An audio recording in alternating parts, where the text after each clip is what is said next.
Welcome back. Thank you for staying with us. Have you received your NIC economic benefit check lately? If you haven't, the fault is likely that of your employer. The NIC has noted that over 200 employers have not presented relevant information to allow NIC to process payments. The communications manager, McNaughton McLean, is making an appeal to employers to get their affairs in order so NIC can proceed with its work. The National Insurance Corporation says it's doing its best to ensure that all qualifying people who applied for income support under the Economic Relief Program prior to the deadline are paid. However, NIC Communications Manager McNaughton McLean says the organization is still awaiting information from some employers. He urges them to step up to ensure their workers can get the financial assistance that they desperately need. The NIC, of course, recognize that there are a number of applicants who are yet to be paid, and that is primarily because employers have not provided the necessary information required for us to process these claims.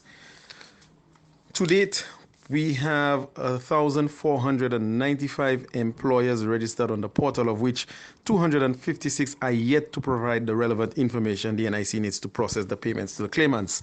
And that affects payments for the months of July, August, and September. The issue with employers not providing relevant information is a recurring one. McLean says for the month of July, 64 employers did not use the employer portal to verify or update information to allow payments to be made. In August, 37 employers did not comply. And in September, 155 employers are yet to provide the NIC with the information it needs to make payments for that month. The deadline for submission of information is the 31st of October. The portal can be accessed via our website, stlucianic.org, or they can also call 457-6019 if they need any additional assistance. For employees who are still awaiting payments due to missing information from employers, NIC says these payments will be processed as soon as they receive updated information. As of the 20th of October, the NIC has had 18,853 applicants to the Economic Relief Program. The corporation has made 68,904 payments, totaling $64,861,978.85. The mother of Arnold Joseph, who was a 17-year-old fatally shot by police on the 22nd of May 2019, is continuing on her mission to find answers to the many questions surrounding her son's death. The Royal St. Lucia Police Force has given an update explaining that there have been challenges getting evidence from the scene tested. Genevieve Gonzague explains.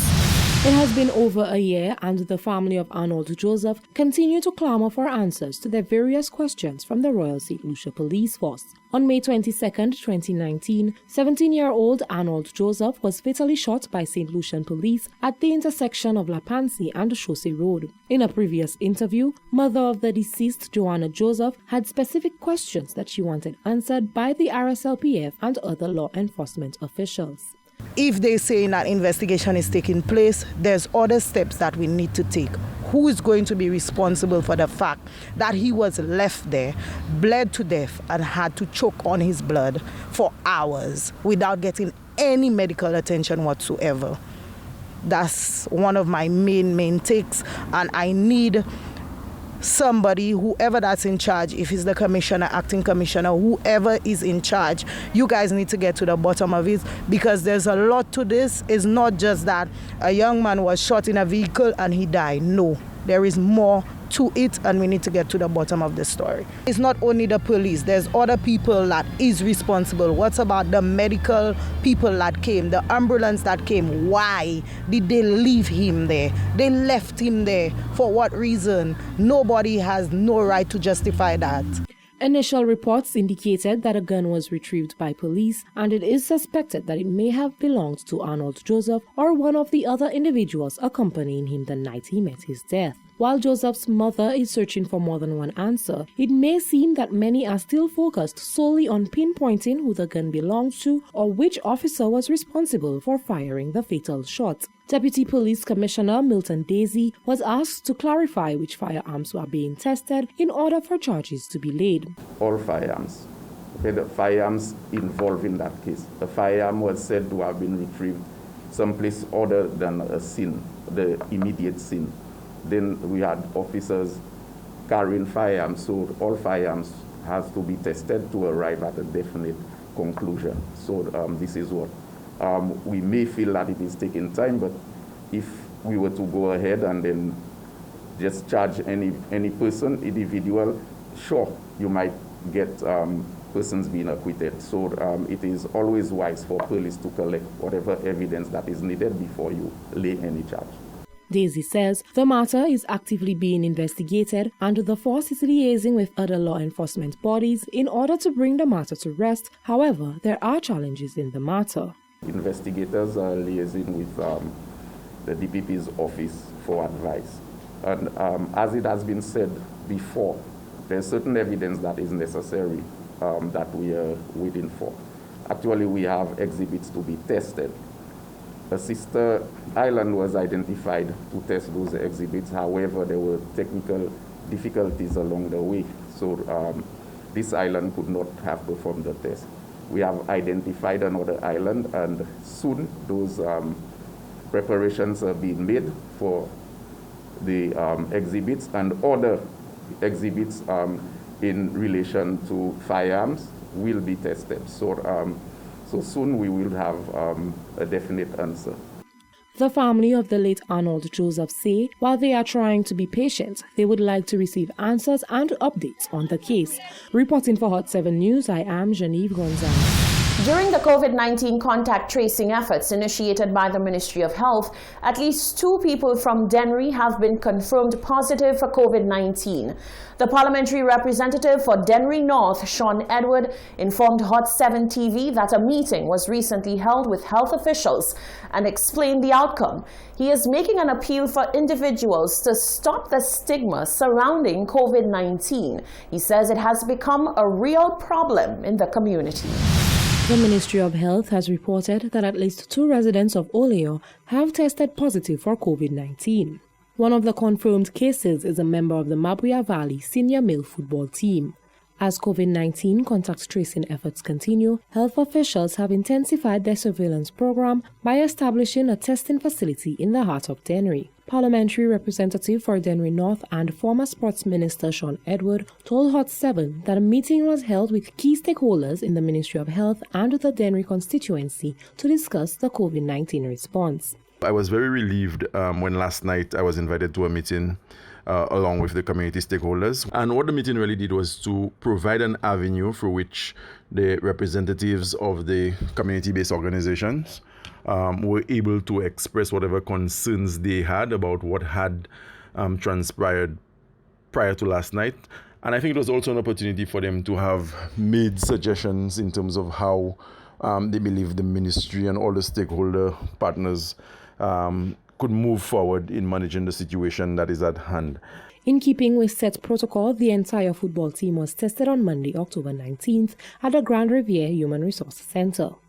Edward commended the Mabuya Valley Football League, the management of the senior districts team and the players for acceding the Health Ministry's request for testing at such short notice.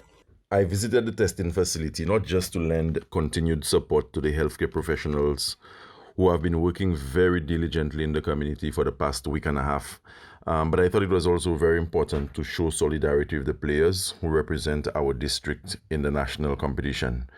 I want to place on record my admiration for the players and the team officials for turning out in such large numbers and their exemplary conduct.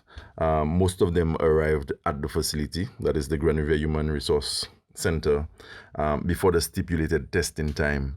And whilst they were there, they adhered to all the safety protocols. So I think that was very, very commendable, and the players have to be commended for that. I also wanted to be there during this period of uncertainty and anxiety.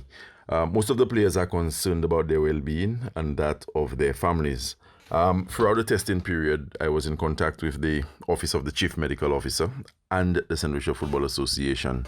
As a matter of fact, I had a conversation via telephone, of course, whilst I was at the testing facility with the president of the Football Association, Mr. Lyndon Cooper. Edwards says the decision taken by the St. Lucia Football Association to suspend the Mapbuya Valley Football League from participating in any sanctioned events until all COVID-19 test results are met was a good move. He, however, made a special appeal to individuals to follow the advice of health officials and put an end to COVID-19 stigma.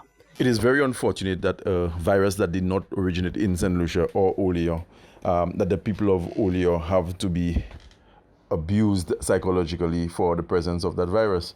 And so I just want to say that I am emphatically denouncing any attempt at stigmatizing the community because of the prevalence of COVID-19. The people of Olio need support right now more than anything else. I would have said in previous interviews that there's a bit of apprehension. Some persons are fearful, some persons are concerned. And I think that in itself causes enough stress. And it is really unfortunate that at a time when the community is really looking for ways to recover, not just the individual families, but the community as a collective, that other persons in St. Lucian society would profit the opportunity to ascribe such a negative. He says people simply need to remain vigilant and take all measures to protect themselves. Reporting for Hot 7 News, I am Genevieve Gonzaga. There have been many instances where fake news was shared widely in the public domain. The latest was a press release purporting to be from the Ministry of Health, claiming there were 6 new cases of COVID-19 over the weekend. Section 62 of the 2020 COVID-19 Prevention and Control legislation made provisions for individuals who spread and shared propaganda and fake news to be charged or jailed. Although the clause was removed, Police Commissioner Severin Morsherry has assured that people who are looking to incite fear and panic in the public domain can be dealt with by the law. Yes, one can be pursued, not necessarily under the COVID Prevention and Control Act, but under other legislations, depending on the medium used, one can be pursued and charged. Police vow that action will be taken. Housing and Urban Renewal Minister Guy Joseph is telling St. Lucians that it is time for them to wake up and stop expecting to be spoon-fed by the government in areas where they are fully capable of helping themselves. Referring to the ongoing dengue fever fight, Joseph says whilst the government is continuing to do its part in reducing the mosquito population, including the removal of derelict vehicles from roadsides, locals need to do their part, and the effort required, he says, is not rocket science. Rochelle Gonzalez reports. Housing and Urban Renewal Minister Guy Joseph is never one to mince his words, and so true to his reputation, the minister told it like it is earlier this week when addressing the ongoing and troubling dengue fever crisis plaguing the nation.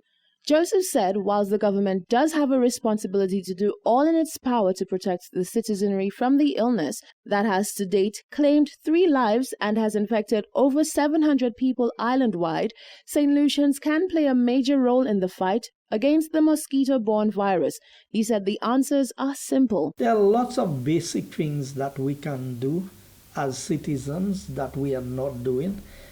It's unfortunate that we've had deaths from the dengue fever when some basic hygiene, as we've seen with COVID, the frequent washing of hands, the observance of how you cough, how you sneeze, and just general things that should be practiced in general, because prior to COVID, somebody would go, they would go to sometimes they go and urinate and they come back, they don't wash their hands, and you meet them and they shake your hands.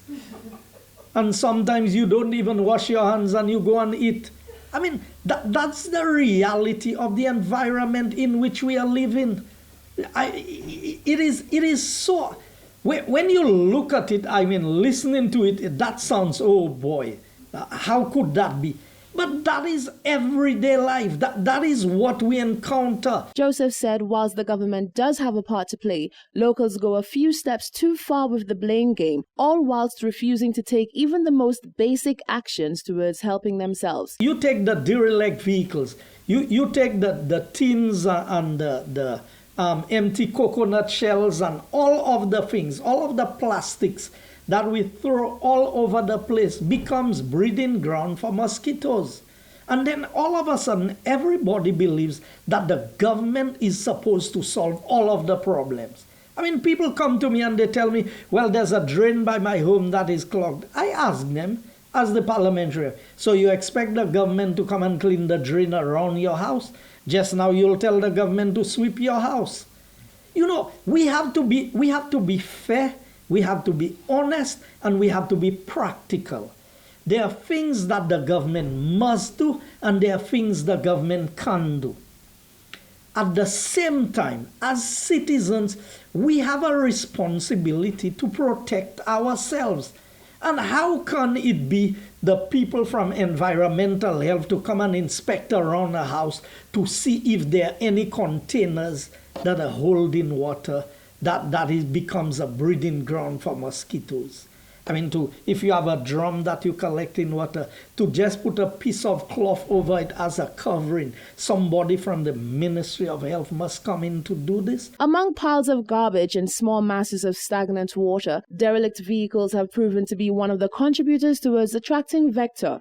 Joseph said in the case of the derelict vehicle removal project that he promised he would have undertaken months ago, he has kept true to his word. I undertook a project personally within my constituency and in the community of Cooleytown as an example. There were about 9 derelict vehicles parked along the roadway. We sought permission from the owners. We got a crane truck and we removed them. A lot of the vehicles must be first tagged by the Solid Waste Management Authority in order before we can remove them. So that will be an ongoing exercise. Joseph said the Aedes aegypti mosquito has been around for some time now. However, if people take more responsibility for their environment, we would see the numbers drop significantly. Reporting for Hot 7 News, I am Rochelle Gonzalez. You're watching the Hot 7 TV Nightly News. Still to come, the NYC adds its voice to the chorus of concern relating to increased gun violence and youth involvement in crime. Rochelle Gonzalez takes a closer look at the fallout of not hosting Journée Créole, from low to no sales of Journée Créole school outfits to no mass venues for food vendors to make some money. And Jacques Wooding goes in depth on a looming threat, a possible massive oil spill that could rock the Caribbean region. That and more after the break.